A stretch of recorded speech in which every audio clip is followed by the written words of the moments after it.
Raila Amolo Odinga ow'eggwanga ly'Abaluwo yazaalibwa mu mwaka gwa 1985 mu maka ga Jaramogi Odinga, munnabyabufuzi omututumufu ennyo eyasooka okuba omumyuka wa pulezidenti w'eggwanga erya Kenya oluvannyuma lw'okufuna obwetwaze mu mwaka gwa 1963.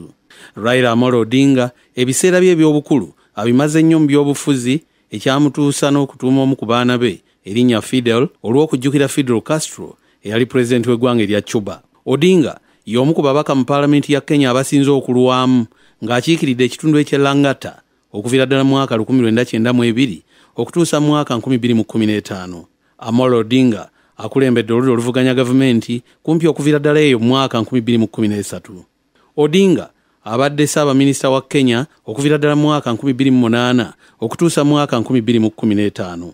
Raila Amolo Odinga ebyobufuzi byamutuusa n'okuwaŋŋanguka oluusi n'asibwa mu kkomera enfunda eziwera nga yasooka okukwatibwa mu 1982 oluvannyuma lw'olukwe lw'okumaamulako gavumenti ya Pulezidenti Daniel Arap Moi okugwa obutaka. Oluvannyuma lw'okumuta yayingira paalamenti ya Kenya mu mwaka 1992 oluvannyuma ne yeesimbawo emirundi 5 okuvuganya ku bwapulezidenti wa Kenya mu 1997, 2007, 2013, 2017 ne 2022. Odinga yagamba nti mu kulonda kwa mirundi 4 obuwanguzi bwe bwanyagibwanga bunyagibwa, era mu mwaka 2007 yakulemberamu okwekalakaasa Fulula Biswa okwafundikirwa nga abantu 1300 battiddwa n'abalala emitwalo kumpi 60 ne badduka mu maka gaabwe. Mu mwaka 2017 Odinga yawakanya ebyava mu kulonda ne kigoberera obujagalalo, era kkooti ensukkulumu eyali ekulemberwa omulamuzi David Maraga n'esazaamu akalulu k'obwa pulezidenti akaali kawanguddwa Uhuru Muigai Kenyatta. Kyokka bwe yalagira kaddibwemu, Odinga teyaddamu kwesimbawo ng'agamba nti yali alengedde obutali bwenkanya mu kalulu k'omulundi ogwo. Odinga ajjukirwa olw'okunyigiriza ennyo okwaleeta enfuga ey'ebibiina ebingi mu mwaka 1991 ne ssemateeka omuggya mu mwaka 2010 mu ggwanga erya Kenya. Oluvannyuma lw'akalulu ennaku z'omwezi 30 January 2018, Odinga yeerayiza kuba pulezidenti bw'abantu mu Uhuru Park mu kibuga Nairobi bwe yajeemera ebiragiro byonna ebya gavumenti.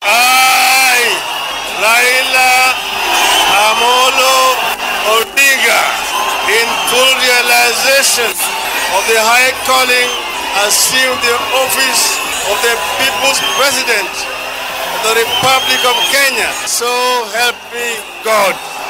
Yagamba nti yatunuliranga obuwanguzi bwe bwali bumaze okunyagibwa era kwe kusalawo okugaana akalulu ako. Today's step is one step towards doing away with electoral autocracy. Wakenya wamechukua hatua ya kujikondoa utawala ya kiimla na kidikteta. Luno juzi mu kalulu akasembayo Raila Amolo Odinga yagamba nti yalaba vulugu mu kalulu gwe yaludde okulaba era n'agaana ebyava mu kulonda. A majority of the commissioners walked out and held a press conference where they denounced the results. Our view in Azimio is clear. The figures announced by Mr. Chebukati are null and void. I repeat, the figures announced by Mr. Chebukati are null and void and must be quashed by a court of law. Oluvannyuma Raila Odinga yeegatta ku gavumenti ya Kenya Kwanza eya William Ruto era n'akakasa bannakenya nti ekyo kyokka kye yakola kye kyali kiyinza okuleeta emirembe n'obwegafu mu Kenya. You can do it. But this means that we first as a people must be united. That's why we are talking about unity as the foundation of growth and development. And that is how the handshake becomes relevant. Bw'abadde tannafa yagezaako okuvuganya ku bwasentebe obw'omukago gwa African Union, kyokka n'awangulwa Muhammad Ali Yusuf ow'omu ggwanga erya Djibouti. Ebiseera bingi ebyobulamu bwa Raila Amolo Odinga bibadde byakuguggubira, era bangi bamuyita Baba mu Luswayiri ekitegeeza kitaffe, ne bamuyita Gwambo mu lulimi lwabwe Oluluwo nga bagamba nti kitegeeza omuntu ow'enjawulo atali bwa bulijjo.